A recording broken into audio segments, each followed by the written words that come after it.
सर्वांना नमस्कार. आपलं सर्वांचं स्वागत आहे इंडियन समर्थ फार्मर यूट्यूब चॅनलमध्ये. आज आपण एक नवीन व्हिडिओमध्ये बघतोय की नवीन प्रोडक्ट व्यवसायाचा आहे जो जुनाच आहे, म्हणजे बरेच दिवस झाला आहे किंवा आपला जुना पण व्हिडिओ यूट्यूबवर अपलोड आहे, तो पण तुम्ही बघू शकता किंवा बऱ्याच व्हिडिओमधनं मी पण सांगितलेलं हे सर्वांगीण येतं.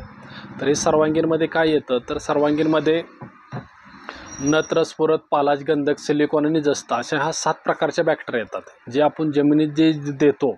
NPK असेल, सूक्ष्म अन्नद्रव्य असेल, हे जमिनीतलं उपलब्ध करून देण्यासाठी म्हणजे मुळांच्या कक्षेत आणण्यासाठी हे जीवाणू जास्त काम करतात.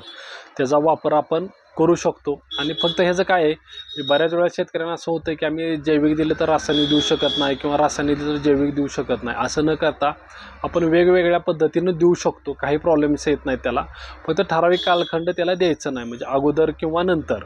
म्हणजे अगोदर एक 4-5 दिवस आणि नंतर एक 5-7 दिवस अशा पद्धतीने जर आपण नियोजन केलं तर आपण जैविक खतं चांगल्या पद्धतीनं देऊ शकतो आणि रासायनिक खतांची कार्यक्षमता चांगली वाढवू शकतो. त्यामुळे आपण दोन्ही पद्धतीनं त्याचा वापर करू शकता. फक्त ह्याचा वापर करताना फक्त जमिनीच्या माध्यमातूनच करायचा आहे, म्हणजे ड्रिपनं तर देऊ शकतो आपण किंवा आळवणी तरी देता येईल. म्हणजे सोडपाण्यानं जरी तुम्ही दिलंसा ड्रम तयार करून तरीही चालतं. फक्त कसंही द्या, फक्त ते जमिनीवरच द्या. धन्यवाद.